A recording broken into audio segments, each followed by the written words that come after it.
Masih macet Banget, Pak. banget Banget, kan? macet banget. Bu Banget. Bapak sekalian, ketika Bu Elizabeth menghubungi saya mengenai materi yang akan saya sampaikan pada malam hari ini, memang saya menawarkan surat Paulus yang pertama kepada jemaat di Tesalonika. Kenapa demikian?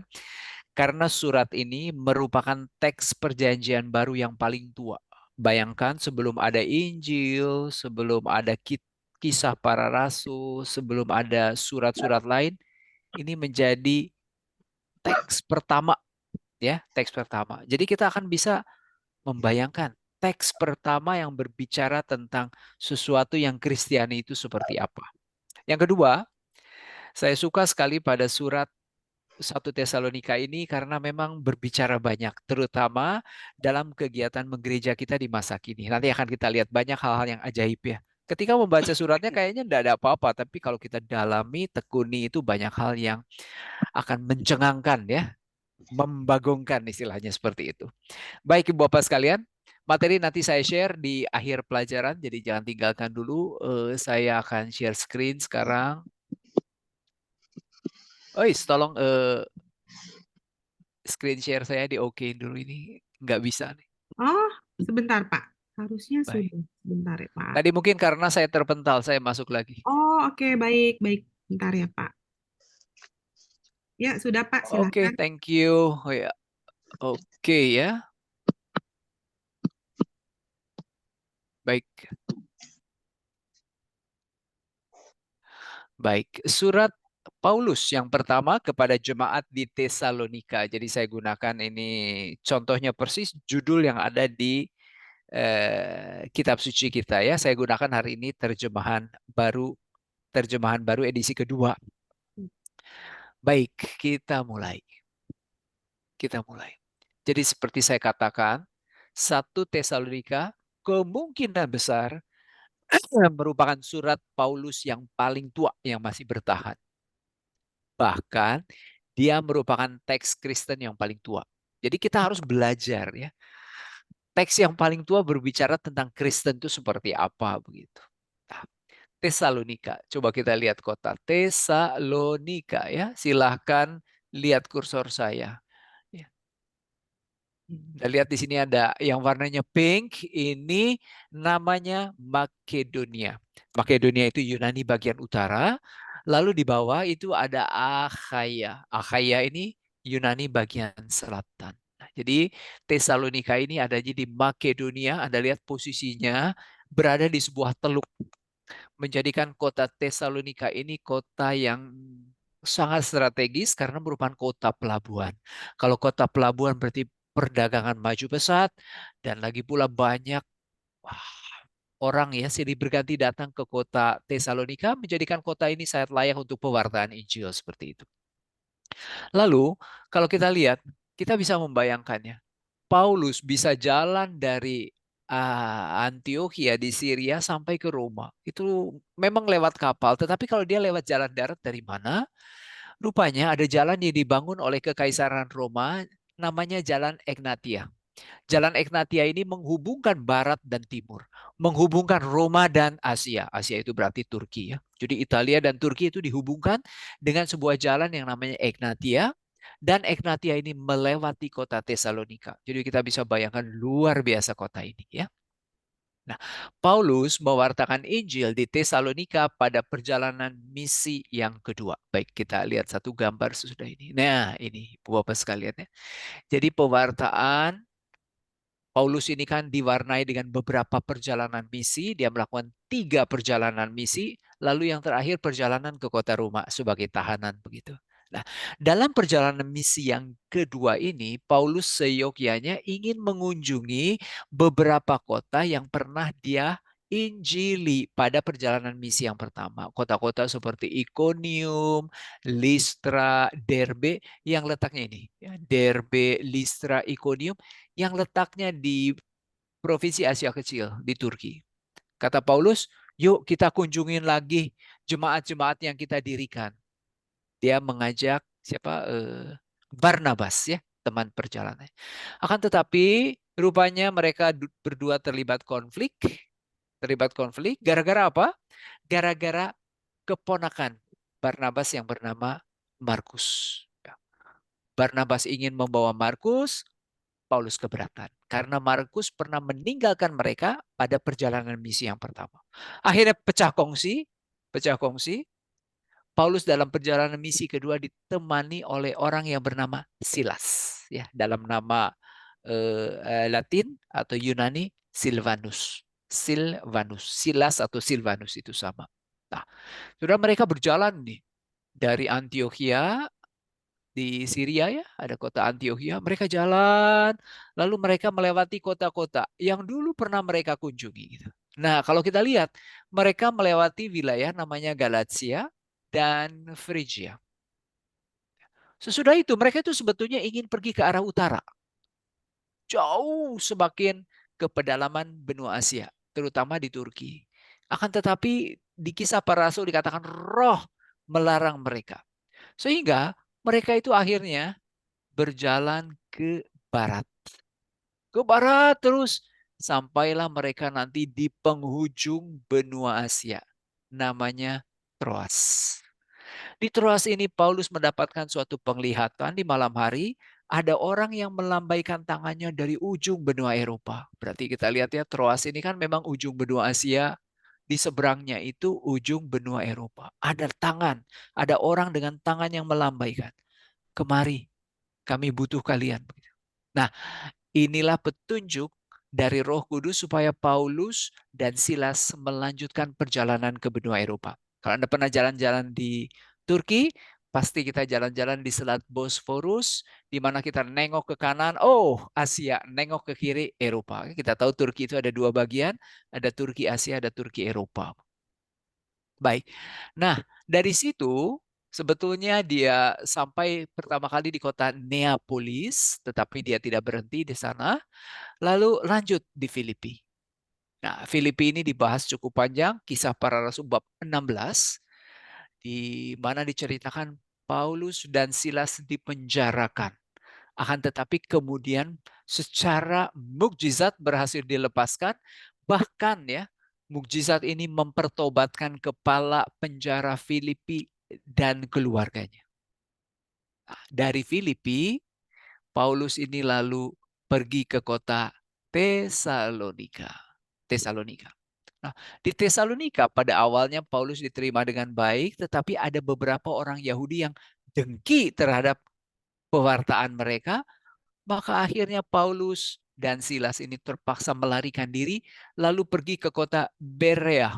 Anda lihat kota Berea di sini ya, kota Berea. Wah, di kota Berea. Tetapi dikejar oleh orang-orang Tesalonika, sehingga akhirnya Paulus terpaksa melarikan diri sampai ke Athena. Timotius dan Silas, ya, teman seperjalanannya, ditinggalkan di Tesalonika. Ditinggalkan di Berea, maaf. Dari Athena, nanti Paulus menuju kota Korintus. Kurang lebih perjalanan seperti itu. Ya. Nah, Ibu Bapak sekalian, Tesalonika adalah jemaat yang dibangun oleh Paulus. Paulus nggak lama di Tesalonika.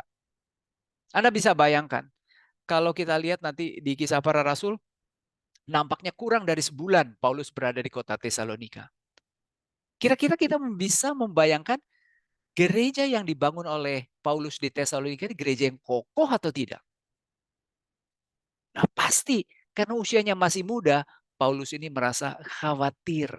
Aduh, sepeninggal saya jangan-jangan jemaat di Tesalonika kembali lagi ke jalan hidup lama. Dia was-was, khawatir. Mau pulang, tidak bisa. Karena apa? Karena musuh dia mengintai di Tesalonika. Akhirnya dia terpaksa mengirim Timotius. Mengirim Timotius. Nah, Timotius kembali kepada Paulus, entah di Athena atau di Korintus. Lalu Timotius mengatakan, angkat jempol. Jemaat ini luar biasa. Katanya. Maka kita bisa membayangkan ya, 1 Tesalonika, surat yang ditulis sebagai tanggapan Paulus terhadap berita dari Timotius ini bernada sangat positif. Meskipun ada beberapa kritik begitu. Nah kurang lebih ini sekilas ya, perjalanan Paulus yang kedua. Sekarang kita balik lagi ke slide yang pertama. Kita akan membaca bagaimana Paulus mewartakan Injil di Tesalonika. Kita baca Kisah Para Rasul bab 17 ayat 1 sampai dengan ayat 9. Silahkan. Kisah Para Rasul bab 17 ayat 1 sampai dengan ayat 9. Silakan satu orang baca.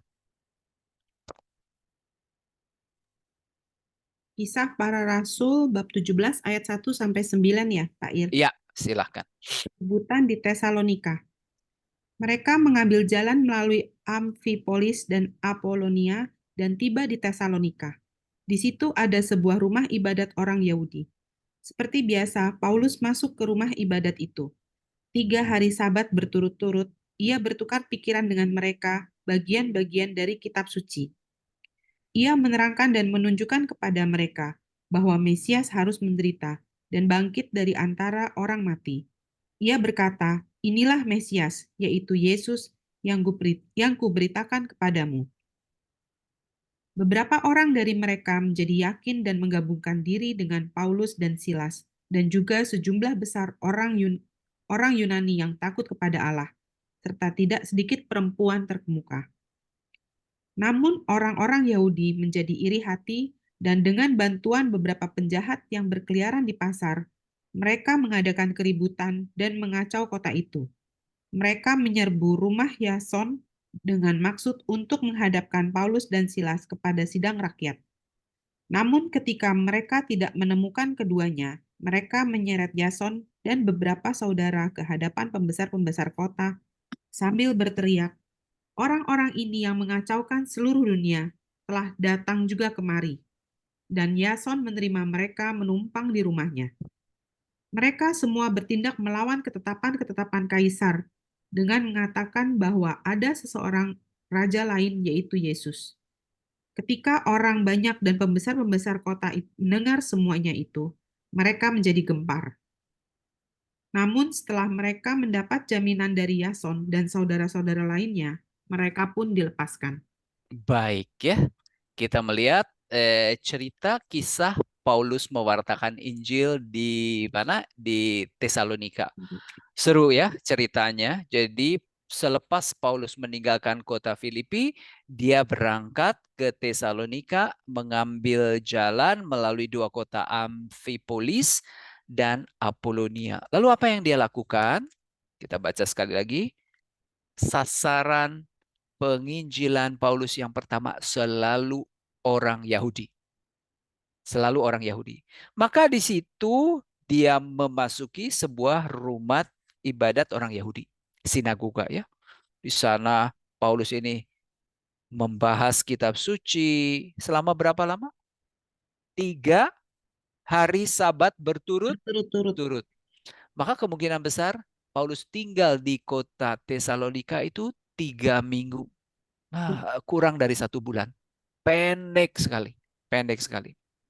Nah, di sana Paulus mengajarkan inti ajaran Kristiani, yaitu Mesias yang menderita, mati, lalu bangkit kembali. Lalu dia berkata, inilah Mesias, Yesus yang kuberitakan kepadamu. Nah, sekarang saya tanya, berhasilkah pewartaan Injil dia? Iya, ternyata. Ya, jadi beberapa orang Yahudi menjadi percaya. Lalu bukan hanya orang Yahudi, tetapi juga orang-orang non-Yahudi. Orang-orang Yunani kita tahu. Memang Makedonia, ini kan memang Yunani. Di sana banyak orang Yunani juga ikut. Nah, tetapi di sini diberikan keterangan orang Yunani yang takut kepada Allah. Apa sih artinya takut kepada Allah? Nah, orang-orang non-Yahudi yang takut kepada Allah berarti orang-orang Yunani, orang-orang non-Yahudi yang sebetulnya tertarik dengan agama Yahudi, akan tetapi mereka berhenti sebelum sunat. Jadi mereka belum disunat, ya boleh kita katakan simpatisan agama Yahudi. Simpatisan agama Yahudi. Maka kita bisa bayangkan ketika Injil diwartakan, lalu Paulus mengatakan, untuk selamat tidak perlu sunat. Wah, mereka itu kan, ah, ini dia yang kami cari. Justru kami dulu berhenti sesaat sebelum sunat. Sulit bagi kami untuk sunat. Karena mungkin itu bukan merupakan tradisi orang-orang Yunani. Lalu, apalagi yang tertarik? Siapa lagi yang tertarik oleh pewartaan Paulus? perempuan terkemuka. Tidak sedikit berarti banyak. Apa peran perempuan-perempuan terkemuka ini? Finansial. Kita tahu ya, rombongan Yesus saja mewartakan Injil dari kota ke kota, dari desa ke desa, itu dibiayai oleh para wanita-wanita berada, wanita-wanita yang punya uang. Jadi saudara, sekarang kita bisa bayangkan orang Yahudi itu gondok setengah mati. Bangsa mereka sendiri ada yang tertarik. Nggak cukup di sana. Mengajak orang Yunani lagi. Yang biasa dicap oleh orang Yahudi sebagai orang-orang kafir. Waduh, yang ketiga, rupanya berhasil memikat para donatur. Maka di benak orang-orang Yahudi yang dengki kepada Paulus itu pasti Paulus itu nomor satu sesat, mengajarkan sesuatu yang tidak benar. Paulus itu, boleh kita katakan lagi, tidak paham dengan hukum Taurat yang mengkafirkan orang non-Yahudi. Yang ketiga, Paulus ini bejat, ya, bergaul dengan wanita-wanita. Paulus itu mata duitan, ya, mendekati perempuan-perempuan kaya, dan seterusnya, dan seterusnya. Nah, saudara, orang-orang Yahudi yang dengki ini kemudian memprovokasi beberapa preman yang ada di pasar. Lalu apa yang mereka lakukan? Mereka membuat huru-hara, lalu mengacau kota Tesalonika. Siapa yang jadi kurban? Seorang anggota jemaat. Seorang Kristen yang bernama Yason. Lalu hendak disidang, ya, di hadapan sidang rakyat. Tapi apa tuduhannya? Tuduhannya Yason menyembunyikan Paulus dan Silas. Sudah rumahnya diperiksa dan lain-lain. Ternyata Paulus dan Silas tidak berada di rumah Yason. Maka mereka bingung. Lalu Yason ini diseret. Nah, dibawa ke hadapan pembesar-pembesar kota dikatakan. Pembesar-pembesar kota. Ibu bapak sekalian, hanya dalam Kisah Para Rasul, hanya di kota Tesalonika, sebuah kota dipimpin oleh pembesar kota. Kita tidak pernah menemukan kata itu lagi, ya, di Kisah Para Rasul. Hanya di Tesalonika. Dalam bahasa Yunaninya politarchas, politarche. Jadi saudara, poli itu artinya kota. Arche itu artinya arche. Pemuka kota sebetulnya artinya. Jadi saudara, kita bisa melihat bahwa kota Tesalonika itu memang memiliki status khusus. Maka pemimpinnya nggak disebut gubernur lah, nggak disebut apa, tapi punya istilah sendiri, politarki.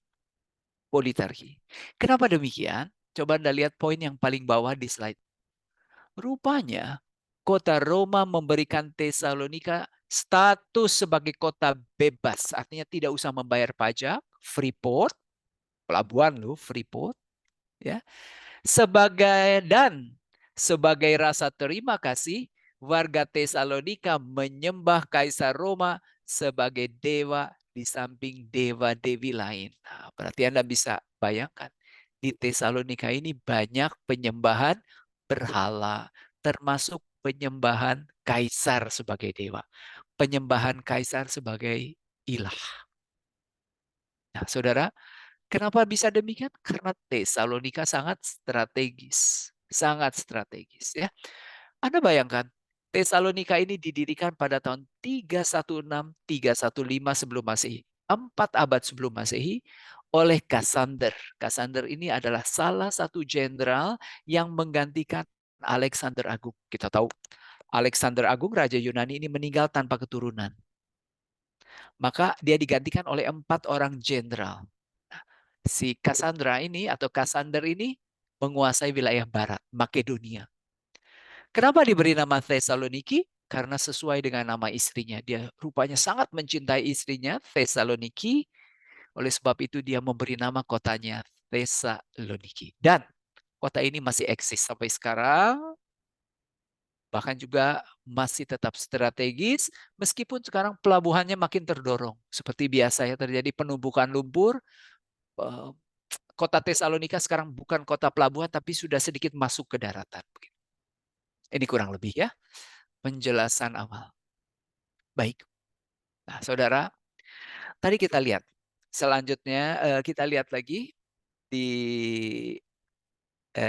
Kisah Para Rasul, kita selesaikan sedikit lagi. Ayat 6. Kisah Para Rasul bab 17 ayat 6. Namun ketika mereka tidak menemukan keduanya, mereka menyeret Yason dan beberapa saudara ke hadapan pembesar-pembesar kota sambil berteriak, orang-orang ini yang mengacaukan seluruh dunia telah datang juga kemari. Dan Yason menerima mereka menumpang di rumahnya. Mereka semua bertindak melawan ketetapan-ketetapan kaisar dengan mengatakan bahwa ada seorang raja lain, yaitu Yesus. Ketika orang banyak dan pembesar-pembesar kota mendengar semuanya itu, namun mereka pun menjadi gempar. Namun setelah mereka mendapatkan jaminan dari Yason dan saudara-saudara lain, mereka pun dilepaskan. Nah, terus kita lihat satu ayat sesudah itu. Pada malam itu juga segera saudara-saudara di situ menyuruh Paulus dan Silas berangkat ke Berea. Jadi saudara, kita bisa melihat Paulus itu terpaksa harus meninggalkan kota Tesalonika. Baru 3 minggu loh. Dan mungkin cukup senang dengan perkembangan jemaat di Tesalonika. Tapi dia terpaksa karena ada perusuh di sana. Ada perusuh ya. Dan hal ini juga tercatat di surat ini. Coba kita baca sekarang 1 Tesalonika bab 2 ayat 17. Bab 2 ayat 17. Saya bacakan.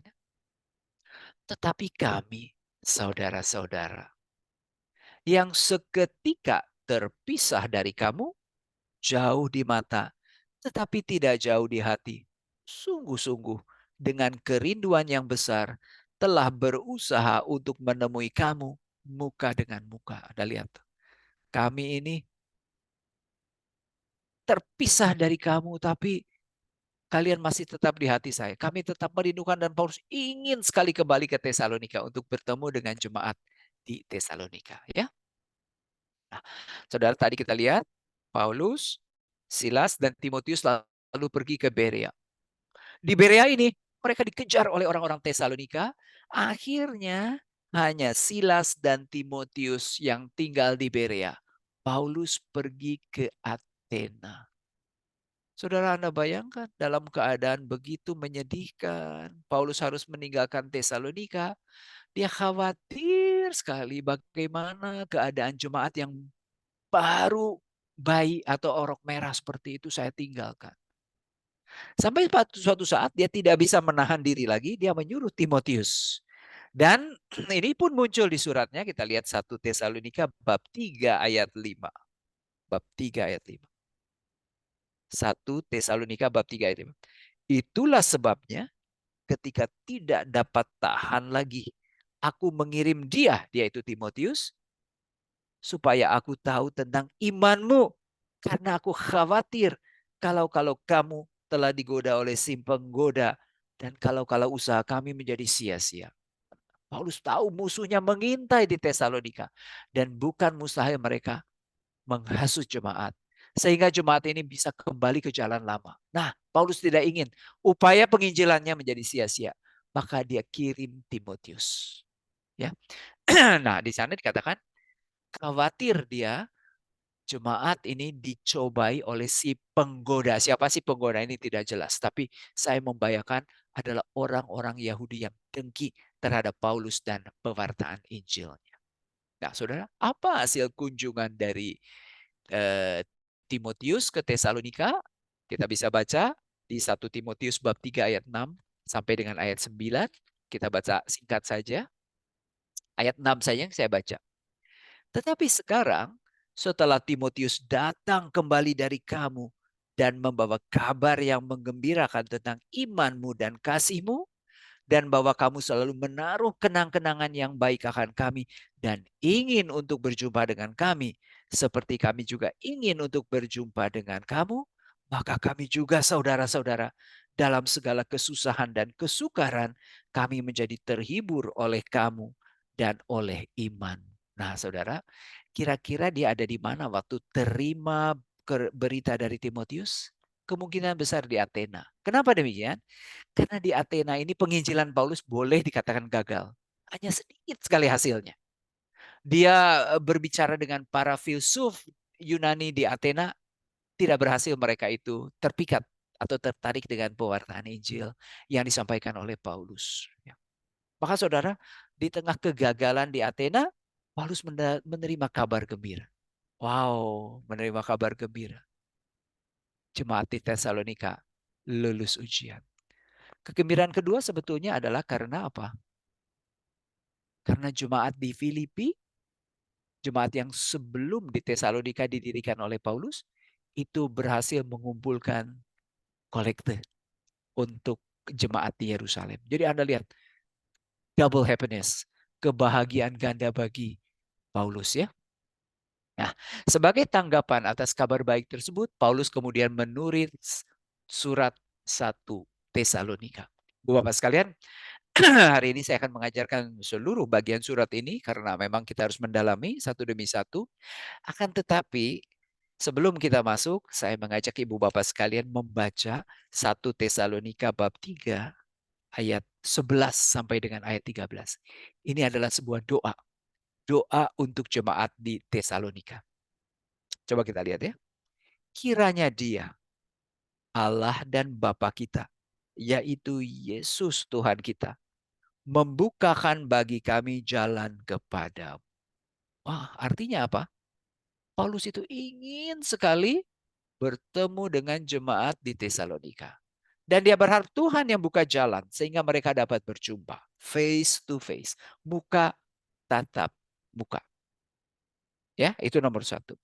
Yang kedua, kiranya Tuhan menjadikan kamu bertambah-tambah dan berkelimpahan dalam kasih seorang terhadap yang lain dan terhadap semua orang sama seperti kami juga mengasihi kamu. Jadi saudara, kita melihat pernyataan kasih, pernyataan kasih. Nah, lihat ya, di surat 1 Tesalonika berkali-kali Paulus menyapa jemaat di Tesalonika sebagai saudara-saudara. Adelphi katanya. Kasih, pernyataan kasih. Nanti akan kita lihat bagaimana Paulus itu menyatakan kasihnya terhadap jemaat di Tesalonika. Ya, di sini saya berikan contoh. Dia mengatakan dia seperti seorang ibu yang mengasuh dan merawat anaknya. Tetapi tidak hanya itu. Nanti akan kita lihat betapa hebatnya Paulus itu menulis surat. Lalu yang ayat ke-13, kiranya Dia menguatkan hatimu supaya tidak bercacat dan kudus di hadapan Allah dan Bapa kita pada waktu kedatangan Yesus, Tuhan kita dan semua orang kudusnya. Jadi saudara, fokus sebetulnya dari Paulus adalah bagaimana jemaat ini mempertahankan kekudusan. Hidup suci, hidup kudus. Maka di sini saya berikan contoh menjauhi percabulan dan lain-lainnya. Nanti kita pelajari. Dan yang jelas, orang ini harus hidup juga dalam pengharapan. Dan pengharapan umat Kristiani tidak lain dan tidak bukan adalah kedatangan Yesus. Kedatangan Yesus. Ini yang menjadi anamnesis, bagian dari anamnesis ketika kita menyatakan iman kita. Kami mewartakan kebangkitannya hingga Dia datang, hingga engkau datang. Maka kedatangan Yesus itu menjadi pengharapan. Kalau Yesus tidak datang lagi dan tidak mengadili manusia, ya percumalah pewartaan Injil itu. Ya kan? Ini kan harapannya. Dan saudara, kata Paulus, ketika Yesus datang, hati-hati. Jangan sampai kamu itu kedapatan bercacat atau tidak kudus. Maka kamu harus menjaga kekudusan itu secara luar biasa. Jadi sebetulnya di doa ini kita bisa melihat tema-tema apa yang diangkat oleh Paulus dalam surat ini. Nomor satu, kasih tentu saja ya. Lalu pertumbuhan umat dalam kasih dan kekudusan. Dan yang ketiga adalah ajaran tentang kedatangan Tuhan. Kedatangan Tuhan. Nah saudara, ada tambahan saya tuliskan di poin nomor 4. Itu nanti kita bahas ajaran tentang bagaimana menghadapi penganiayaan dan bagaimana juga mengantisipasi kematian. Ingat loh, jemaat Tesalonika mengalami penganiayaan dan beberapa orang mungkin sampai mati. Nah, mereka jadi pikir, gimana lah Teman-teman saya ini mati padahal Yesus belum datang. Nasib mereka bagaimana? Nah, nanti itu dibahas di bab 4 ya. Terakhir, yang mau saya berikan catatan dalam pengantar adalah bab 5 ayat 27. Anda lihat bab 5 ayat 27. Demi nama Tuhan, aku minta dengan sangat kepadamu supaya surat ini dibacakan kepada semua saudara. Saudara, nampaknya 1 Tesalonika dibacakan dalam konteks liturgi. Jadi kita tahu pada saat itu kitab suci orang Kristen ya sama dengan kitab suci Yahudi. Tetapi rupanya surat Paulus yang pertama ini sudah mulai dibacakan. Ya, sudah mulai dibacakan. Ya, saya rasa dalam konteks liturgi. Nah, sekarang kita akan melihat kerangka. Nah, ini asal tahu saja, tidak terlalu penting sebetulnya. Nomor 1 adalah pembuka, bab 1 ayat 1. Lalu kemudian, lazim ya, surat-surat Paulus itu selalu dimulai dengan ucapan syukur. Kenapa harus mengucap syukur? Karena jemaat di Tesalonika sudah menerima Injil. Yang kedua, kenapa mengucap syukur? Karena bagaimana Paulus melayani Tesalonika dengan segenap hati. Kenapa harus mengucapkan syukur? Karena kita patut bersuka cita meskipun ada jemaat yang menderita, mengalami penganiayaan. Ya. Kenapa harus bersyukur? Menanggapi kabar sukacita dari Timotius. Dan yang terakhir kita lihat doa tadi. Nah, saudara, biasanya ucapan syukur ini hanya menjadi bagian pertama dari surat Paulus. Tapi saya katakan, dalam 1 Tesalonika, Evharisto atau ucapan syukur, itu juga menjadi salah satu tema. Mengucap syukur dalam segala hal. Anda baca bab 5 ayat 18. Bab 5 ayat 18. Ucapkanlah syukur dalam segala hal. Dalam keadaan susah, iya ucapkan syukur. Gak apa-apa lagi dianiaya. Lihat tuh. Maka saudara kalau kita lihat, nampaknya Paulus ingin mengatakan bahwa ciri khas orang Kristen sebetulnya adalah bagaimana mereka bisa bersuka cita dalam segala hal, termasuk dalam penderitaan akibat Injil, akibat iman kepada Kristus ya. Nah, sesudah itu ada nasihat-nasihat, kita akan lihat dan penutup begitu ya. Baik, saudara, kita mulai dengan bab 1 ayat 1. Dari Paulus, Silvanus, dan Timotius. Kalau Anda melihat gambar ini, nampaknya ini tidak terjadi ya. Kan ini gambar, saya lupa, seorang eh, pelukis terkenal di dunia melukiskan bagaimana Paulus sedang menulis surat gitu. Tapi ya, rasanya tidak mungkin hal ini terjadi karena Paulus itu pasti mendiktikan surat itu pada seseorang. Dan kalau kita lihat, pengirimnya itu bukan hanya Paulus ya. Pengirimnya itu ada Paulus, ada Silvanus, ada Timotius. Nah, Silvanus adalah Silas, dia adalah rekan seperjalanan Paulus dalam perjalanan misi yang kedua. Timotius itu ditemukan oleh Paulus dalam perjalanan misi kedua. Ya, Kisah Para Rasul bab 16. Maka nanti di surat ini kebanyakan dia menggunakan kata ganti kami. Meskipun kalau tidak salah di 3 tempat dia menggunakan kata aku. Berarti saudara kita lihat meskipun ini pengirimnya boleh dikatakan satu tim begitu, tapi kita bisa menilai bahwa Paulus ini menjadi leadernya. Surat ini dialamatkan pada siapa? Kepada jemaat orang-orang Tesalonika. Nah, judul surat ini seharusnya ini. Surat Paulus yang pertama kepada jemaat orang-orang Tesalonika. Berbeda dengan jemaat di Tesalonika. Karena memang dalam bahasa Yunaninya memang begitu. Di Ecclesia Thessalonikeon katanya. Berarti jemaat ini terdiri dari orang-orang yang tinggal di Tesalonika. Kurang lebih seperti itu. Lalu katakan, yang di dalam Allah Bapa dan Tuhan Yesus Kristus, anugerah dan damai sejahtera menyertai kamu. Meskipun saudara, jemaat ini ada di Tesalonika atau jemaat ini terdiri dari orang-orang Tesalonika, tetapi jemaat ini ada di dalam Allah Bapa dan Tuhan Yesus Kristus.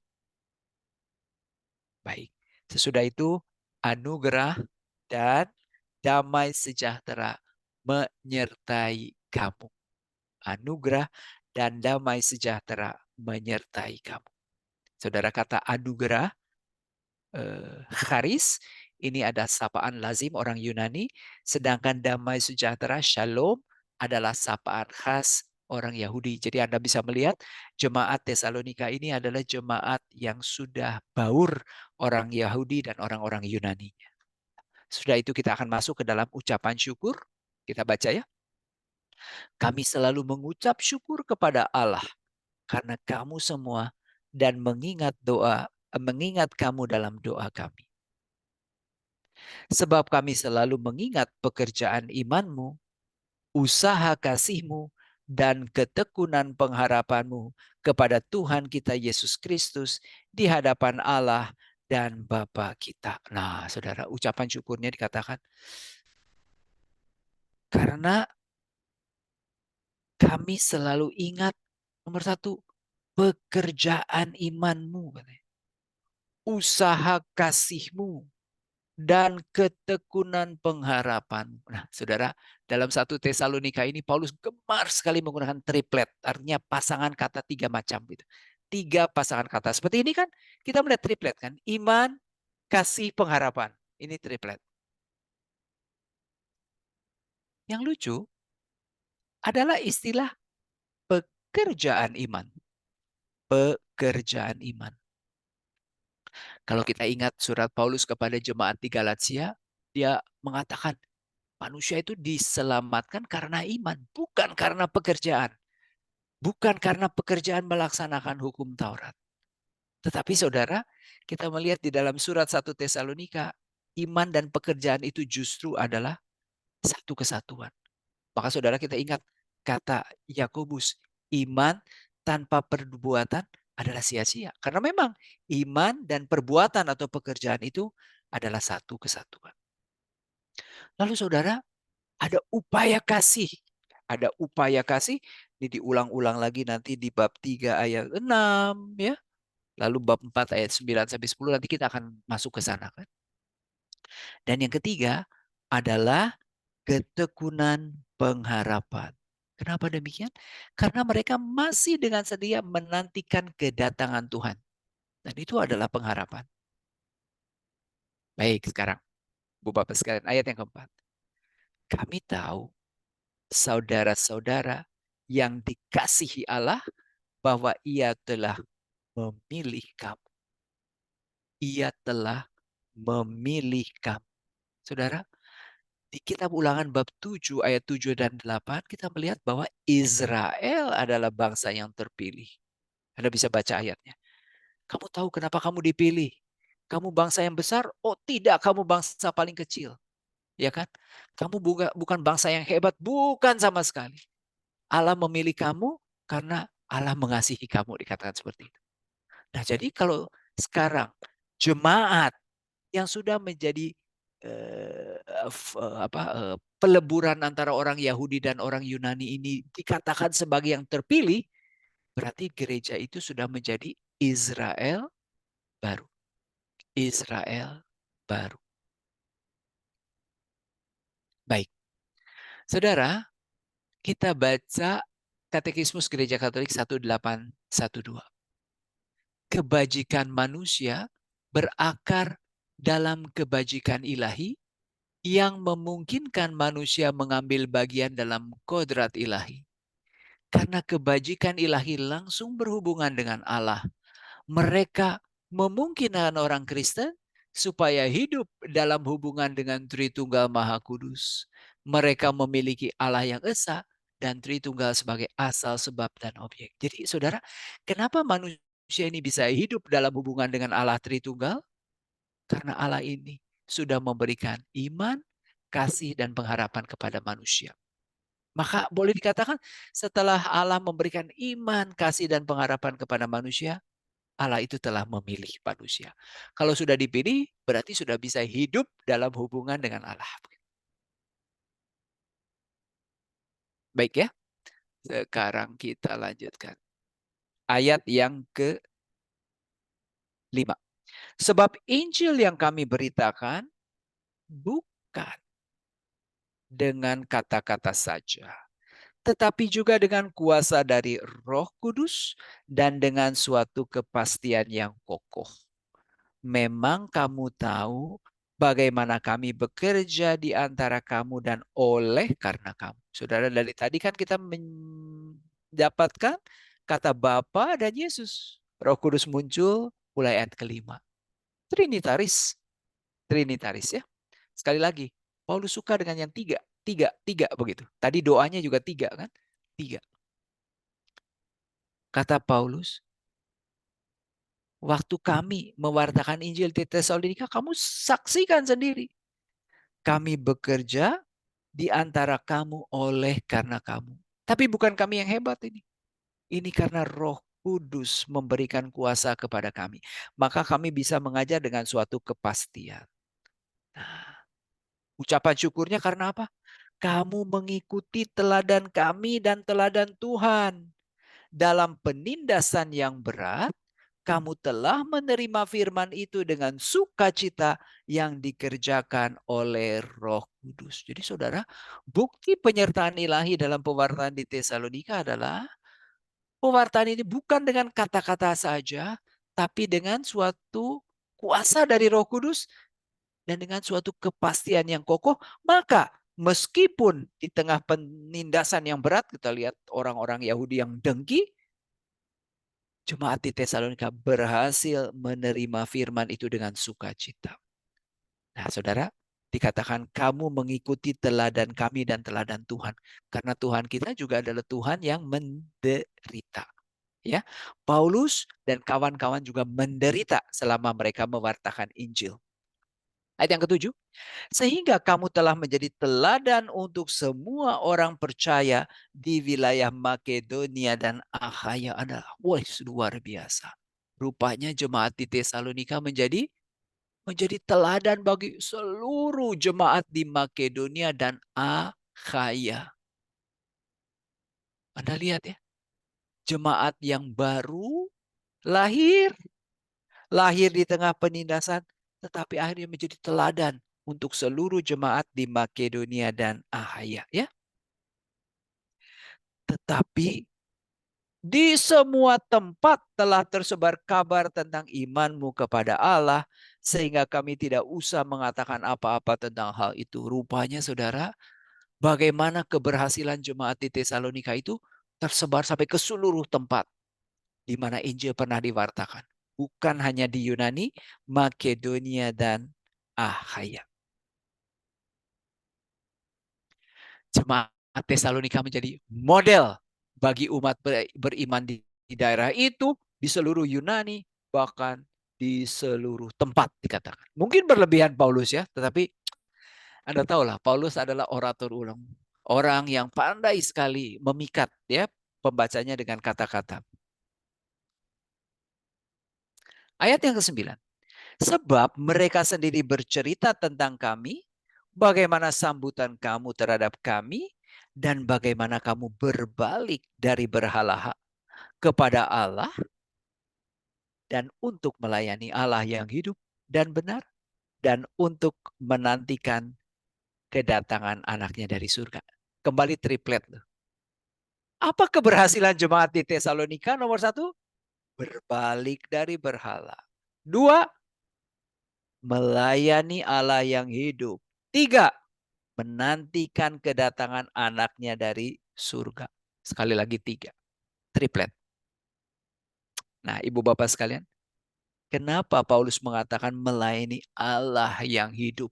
Anda lihat, koin zaman dahulu, gambar kaisar ada tulisan Theos, Allah. Kaisar adalah Allah. Kaisar adalah Allah. Berhala adalah Allah. Oh, tidak. Hanya ada satu Allah, yaitu Allah yang hidup. Ya, Allah yang disembah oleh jemaat. Baik. Lanjut sedikit lagi tadi. Dan untuk menantikan kedatangan anaknya dari surga yang telah dibangkitkannya dari antara orang mati, yaitu Yesus yang menyelamatkan kita dari murka yang akan datang. Ini udah jelas ya. Nah, sekarang saudara, bagian kedua, bab 2 di perikop yang pertama, bab 2 ini Paulus bercerita tentang pelayannya di Tesalonika. Kalau kita lihat ya, kenapa Paulus itu perlu menceritakan bagaimana dia melayani di Tesalonika. Kemungkinan besar karena Paulus sedang membela diri. Seperti saya katakan, musuh-musuhnya di Tesalonika menghasut. Paulus ini nggak benar. Paulus ini sering memanfaatkan wanita-wanita kaya. Paulus ini mengajarkan hal-hal yang sesat dan lain-lain. Maka Paulus memberikan bukti bagaimana dia melayani di Tesalonika. Dan sekaligus model pelayanan Paulus ini diharapkan menjadi contoh bagi jemaat di Tesalonika. Ya, kita lihat. Kamu sendiri memang tahu saudara-saudara bahwa kedatangan kami di antara kamu tidaklah sia-sia. Tetapi sungguh pun kami sebelumnya, seperti kamu tahu, telah dianiaya dan dihina di Filipi, namun dengan pertolongan Allah, kami beroleh keberanian untuk memberitakan Injil Allah kepada kamu dalam perjuangan yang berat. Katanya. Kan kita tahu, di Filipi ini Paulus dipenjarakan. Kisah para Rasul bab 16 ayat 20 sampai 24. Meskipun ya berbuntut manis pertobatan kepala penjara Filipi dan seluruh keluarganya. Sesudah itu dia ke Tesalonika masih berani mewartakan Injil. Meskipun dalam perjuangan yang berat, Anda ingat ada orang-orang Yahudi yang dengki terhadap Paulus. Ya, menghasut seluruh kota, bahkan menghasut pembesar-pembesar kota dan lain-lain. Sebab nasihat kami tidak lahir dari kesesatan atau dari maksud yang tidak murni dan juga dari tipu daya. Tuh, sekali lagi triplet. Apa yang saya ajarkan nih katanya gitu. Nomor satu, bebas dari kesesatan. Kan musuhnya mengatakan Paulus ini sesat. Oh, bebas dari kesesatan. Dari maksud-maksud yang tidak murni. Maksud-maksud yang tidak murni. Apa sih artinya ya? Saya lihat kata Yunaninya akatharsia. Dari kata katharos itu artinya bersih. Akatharos berarti tidak bersih. Ini kata bendanya. Sesuatu yang tidak bersih. Maksud-maksud yang tidak murni. Apa ya maksudnya? Coba Anda buka bab 4 ayat 7. Bab 4 ayat 7. Kata akatharsia ini muncul di ayat ini. Coba tebak. Satu orang tebak. Di sini diterjemahkan dengan bahasa Indonesianya kata apa? Yang bisa jawab saya beri hadiah.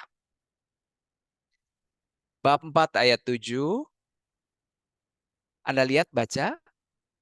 Lalu beritahu pada saya kata dalam bahasa Indonesia yang bahasa Yunaninya akatharsia yang digunakan juga tadi di ayat di ayat bab 2 ayat 3. Yang mana kira-kira? Cemar, Betul. cemar. Catat ya, yang berhasil itu nanti saya kirim hadiah saya. Tolong ya panitia nanti beri alamatnya pada saya kirim. Siapa Cemar. tadi? Pak Louis ya? Ya, terserah. Nanti di chat aja di kolom chat. Baik, baik. Jadi bayangkan kalau kita lihat ya, cemar itu artinya apa? Ya, itu kayaknya agak sedikit cabul gitu ya. Jadi kemungkinan besar seperti kita ketahui penyembahan dewa-dewi berhala Romawi itu sering melibatkan hubungan-hubungan seksual yang tidak jelas begitu. Kata Paulus, saya nggak pernah tuh ngajarin yang kagak-kagak. Apalagi banyak wanita terkemuka ikut. Kata Paulus, saya nggak neko-neko kok. Murni. Nggak pernah ada maksud yang tidak murni. Tipu daya. Nggak mau nipu.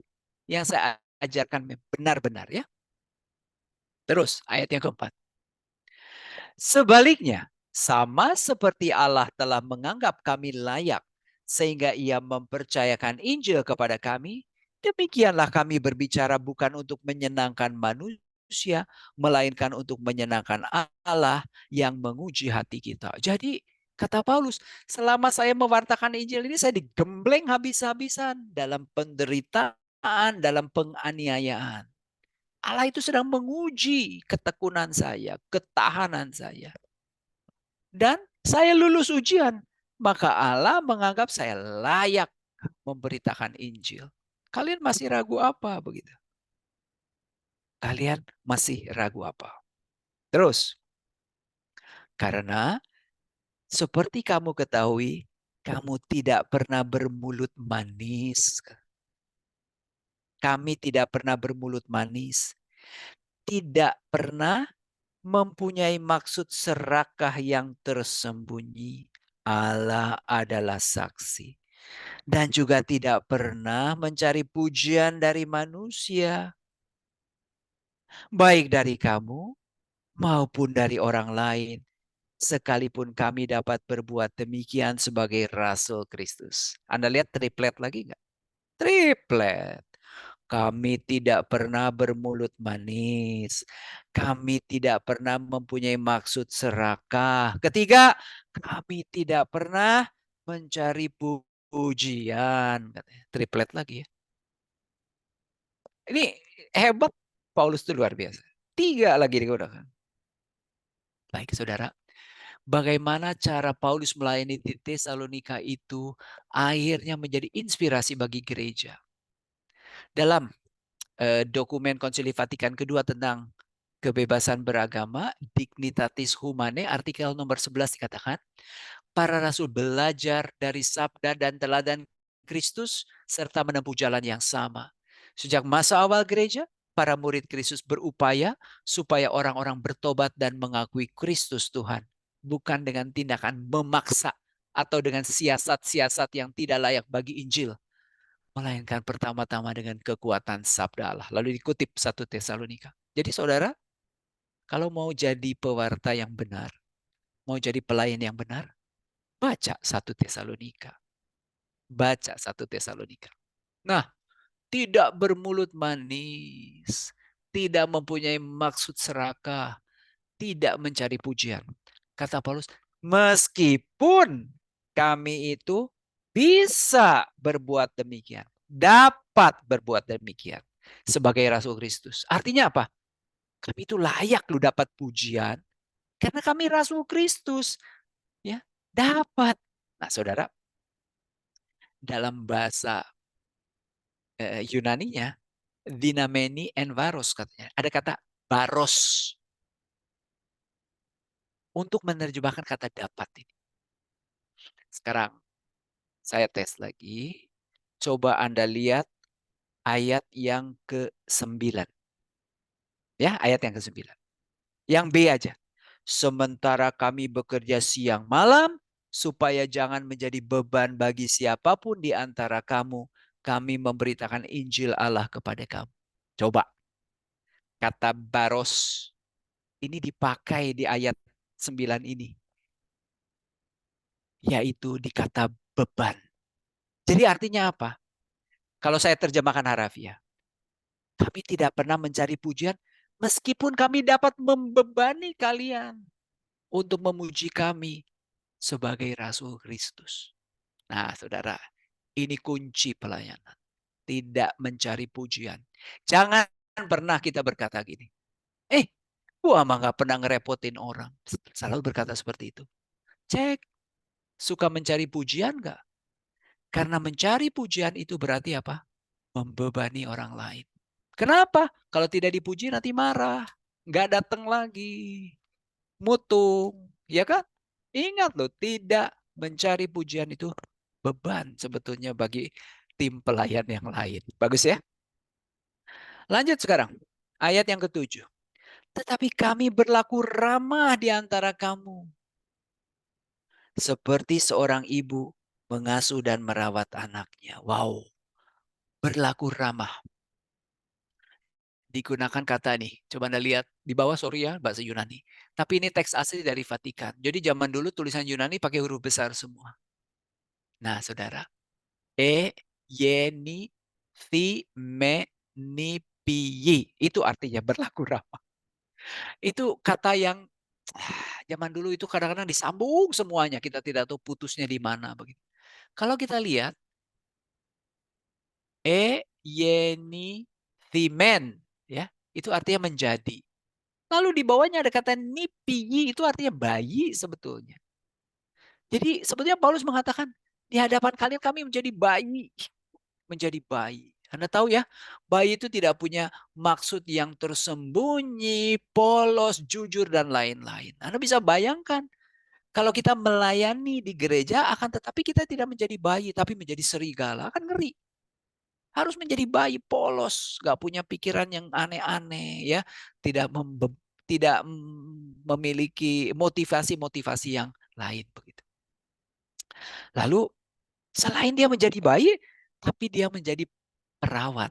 Nah ini saudara, ini bukan ibu yang mengasuh dan merawat anaknya, tapi harusnya seorang ibu pengasuh merawat anaknya. Tropos itu artinya suster sebetulnya. Jadi seperti suster yang merawat anak. Makanya Anda bisa bayangkan. Di satu pihak Paulus itu menjadi bayi, di satu pihak dia menjadi suster yang merawat bayi. Suster yang merawat anak. Hebat sekali kan dia kan. Multifunction. Sekaligus dia dengan kepolosannya, dengan ketulusannya, seperti bayi persis. Tetapi di lain pihak dia juga dengan perhatiannya, dia merawat, menjaga pertumbuhan seperti seorang pengasuh. Terus, demikianlah kami dalam kasih sayang yang besar terhadap kamu, bukan saja rela membagi Injil Allah dengan kamu, tetapi juga hidup kami sendiri dengan kamu, karena kamu telah kami kasih. Bukan cuma Injil yang kami wartakan, hidup pun kami berikan kepada kalian. Sebab kamu masih ingat, saudara-saudara, akan usaha dan jerih payah kami, sementara kami bekerja siang malam, supaya jangan menjadi beban bagi siapapun juga di antara kamu. Kami memberitakan Injil Allah kepada kamu. Kita tahu lu ya, Paulus ini bekerja sebagai pembuat tenda. Dia bekerja siang dan malam. Anda bayangkan malam hari dulu belum ada listrik, bekerja dengan lampu atau lilin. Cukup sulit, tapi demi tidak menjadi beban bagi jemaat, dia lakukan. Berarti saudara, jangan menjadi beban. Ya. Di samping melayani juga harus bekerja. Ya, bekerja.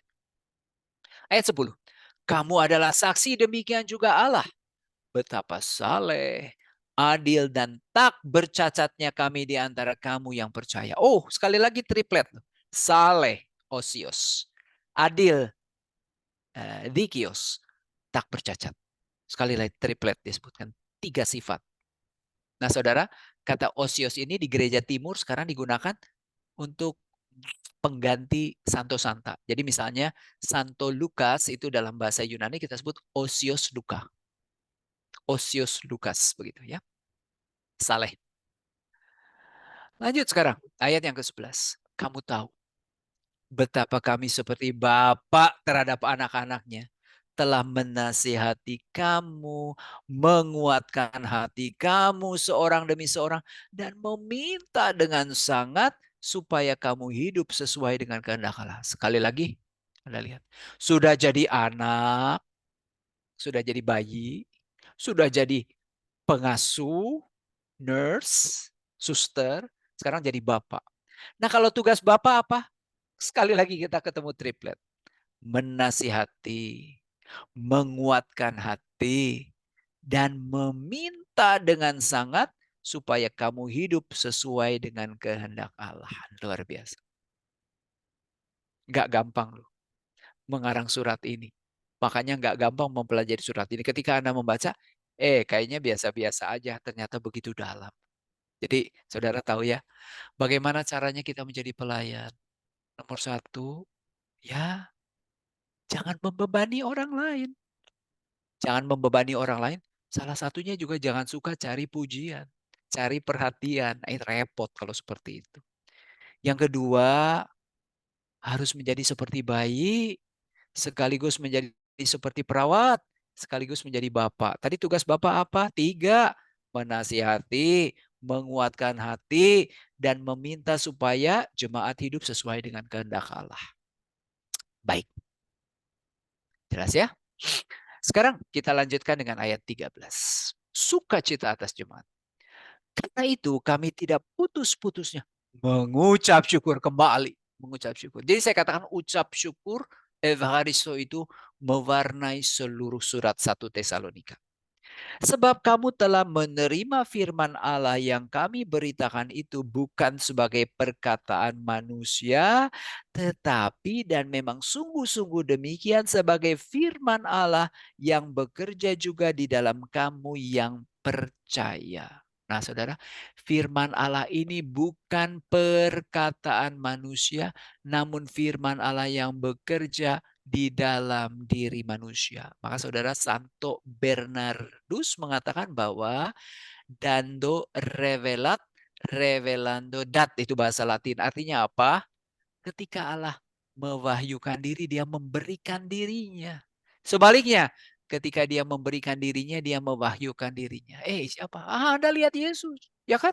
Ketika dia memberikan dirinya, justru dia mewahyukan diri sebagai Allah. Sungguh dia anak raja. Sebaliknya, ketika dia mewahyukan diri, mau apa sih dia turun ke dunia mewahyukan diri? Karena dia ingin memberikan dirinya untuk manusia. Nah, sekarang lanjut lagi ya. Ayat 14. Sebab kamu, saudara-saudara, telah mengikuti teladan jemaat-jemaat Allah di Yudea, jemaat-jemaat di dalam Kristus Yesus. Di Yudea ini berbicara jemaat di Yerusalem. Karena kamu juga telah menderita dari teman-teman sebangsamu. Anda bayangkan, jemaat di Tesalonika itu ya mengalami penderitaan ya. Sama seperti yang mereka derita dari orang-orang Yahudi. Jadi Anda lihat ya, orang-orang apa? Jemaat di Yerusalem dianiaya oleh orang-orang Yahudi di Yerusalem. Demikian juga jemaat di Tesalonika dianiaya oleh orang-orang Yahudi di Tesalonika. Mereka ini membunuh Tuhan Yesus dan para nabi dan telah menganiaya kami. Apa yang berkenan kepada Allah tidak mereka pedulikan, dan semua manusia mereka memusuhi. Karena mereka mau menghalang-halangi kami memberitakan firman kepada bangsa lain untuk keselamatan mereka. Nah, saudara, kalau kita melihat teks ini, karena ada kata orang-orang Yahudi, kesan kita seperti orang-orang Yahudi adalah tokoh antagonis. Akan tetapi saudara, kita harus tahu bahwa tidak semua orang Yahudi itu adalah tokoh antagonis ya. Maka dalam dokumen Konsili Vatikan kedua tentang ini Nostra Aetate ini yang kebebasan beragama. Kalau yang Dignitatis Humanae martabat manusia ya, mohon maaf. Dikatakan meskipun para pemuka bangsa Yahudi beserta para penganut mereka mendesakkan kematian Kristus, namun apa yang telah dijalankan selama ia menderita sengsara tidak begitu saja dapat dibebankan sebagai kesalahan kepada semua orang Yahudi yang hidup ketika itu atau kepada orang Yahudi zaman sekarang. Walaupun gereja itu umat Allah baru, namun hendaknya orang-orang Yahudi jangan digambarkan seolah-olah dibuang oleh Allah atau terkutuk. Ya. Anda ingat ya? Maka nanti ibadah Jumat Agung ingat salah satu doa umatnya doa untuk orang-orang Yahudi. Baik, lanjut ya sekarang. Demikianlah mereka terus-menerus menambah dosa sampai genap jumlahnya.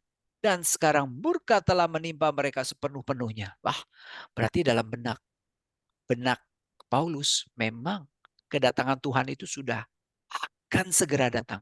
Akan segera datang. Maka dikatakan dosa sudah genap jumlahnya. Dan murka itu menimpa sepenuh-penuhnya. Tuhan segera datang.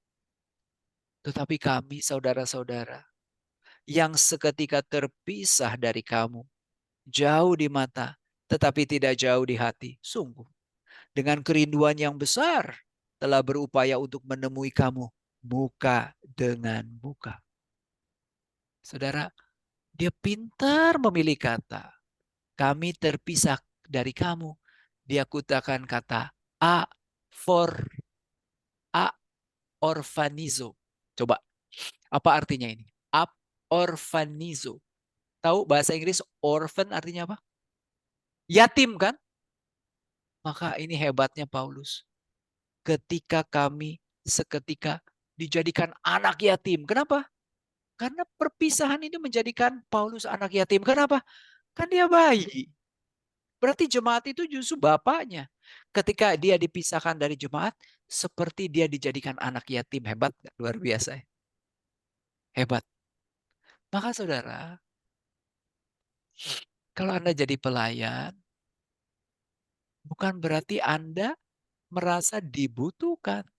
Tetapi sebaliknya Anda juga harus merasa membutuhkan jemaat yang dilayani. Ingat, kalau nggak belajar 1 Tesalonika nggak tahu. Lanjut ya. Sebab kami telah berniat untuk datang kepada kamu. Aku Paulus malahan lebih dari sekali. Oh kan, di sini kadang-kadang dia gunakan kata aku. Tiba-tiba Paulus mungkin seolah-olah merebut pena dari sekretaris lalu dia menulis sendiri. Terutama saya. Udah berkali-kali mau kembali. Tetapi iblis telah mencegah kami. Bagaimana kita tidak tahu. Mungkin musuh-musuh yang mengintai di Tesalonika itu adalah pekerjaan iblis. Maka iblis telah mencegah kami. Sebab siapa pengharapan kami atau sukacita kami atau mahkota kemegahan kami di hadapan Yesus Tuhan kita pada waktu kedatangannya. Kalau bukan kamu, sungguh kamulah kemuliaan dan sukacita kami. Saudara, eh, di dunia pelayanan sekarang berlaku hukum yang berbalik. Ya, pelayan itu justru kemuliaan. Yang dilayani kalah kemuliaannya. Tapi belajar dari 1 Tesalonika. Ketika kita menjadi pelayan, maka orang yang kita layani itu adalah kemuliaan kita dan sukacita kita. Dengan demikian gak boleh mengeluh. Duh, rese, rempung, ribet. Kata-kata seperti itu. Sudah kita belajar dari siapa? Belajar dari Paulus. Di surat 1 Tesalonika. Ingat ya, menjadi bayi bagi mereka. Kita juga membutuhkan mereka. Tapi kita merawat mereka juga seperti seorang perawat. Kita menasihati seperti seorang bapak. Ingat ya? Baik. Sekarang lanjut. Kabar baik yang dibawa oleh Timotius. Ini tadi sudah sedikit saya singgung, kita lihat saja. Jadi karena kami tidak dapat tahan lagi, kami mengambil keputusan untuk tinggal seorang diri di Athena. Lalu kami mengirim Timotius, saudara kita dan rekan sekerja Allah, dalam pemberitaan Injil Kristus, untuk menguatkan hatimu dan memberi dorongan demi imanmu, supaya tidak seorang pun digoyahkan oleh kesusahan-kesusahan ini. Kami sendiri tahu bahwa kita ditentukan untuk itu. Sebab juga waktu kami bersama-sama dengan kamu, telah kami katakan kepada kamu bahwa kita akan mengalami kesusahan, seperti saya katakan. Kesulitan dalam pelayanan pewartaan Injil, itu adalah trademark dari seorang Kristen. Seperti kamu ketahui hal itu telah terjadi. Itulah sebabnya ketika aku tidak dapat tahan lagi, aku mengirim dia supaya aku tahu tentang imanmu. Karena aku khawatir kalau kamu telah dicobai oleh si penggoda. Tesalonika banyak musuh Paulus yang bisa menghasut. Dan kalau upaya kami menjadi sia-sia. Tetapi sekarang setelah Timotius datang kembali dari kamu dan membawa kabar yang menggembirakan tentang imanmu, kasihmu, dan bahwa kamu selalu menaruh kenang-kenangan yang baik akan kami dan ingin berjumpa dengan kami seperti kami juga ingin berjumpa dengan kamu. Wah, saudara, rupanya iman dan kasih jemaat Tesalonika acungkan jempol. Lalu Timotius katakan, mereka juga kangen sama kamu Paulus, ingin berjumpa sama kamu, bukan cuma kamu yang ingin berjumpa dengan mereka. Aduh, Paulus happy sekali. Maka kami juga saudara-saudara dalam segala kesusahan dan kesukaran kami menjadi terhibur oleh kamu dan oleh iman. Terhibur. Sebagai seorang guru saya terhibur kalau murid-murid saya itu semakin cinta kitab suci. Terhibur suku mati. Padahal tahu kan menjadi guru kitab suci juga mengalami banyak rintangan.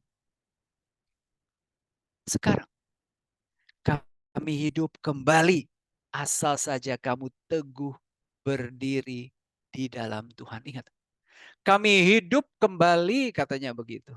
Kami bangkit kalau kamu teguh berdiri di dalam Tuhan. Artinya apa? Keselamatan jemaat Tesalonika adalah keselamatan Paulus sendiri. Bayangkan kalau kita sedang melayani menjadi katekis misalnya. Lalu kita berpikir keselamatan murid saya adalah keselamatan saya sendiri.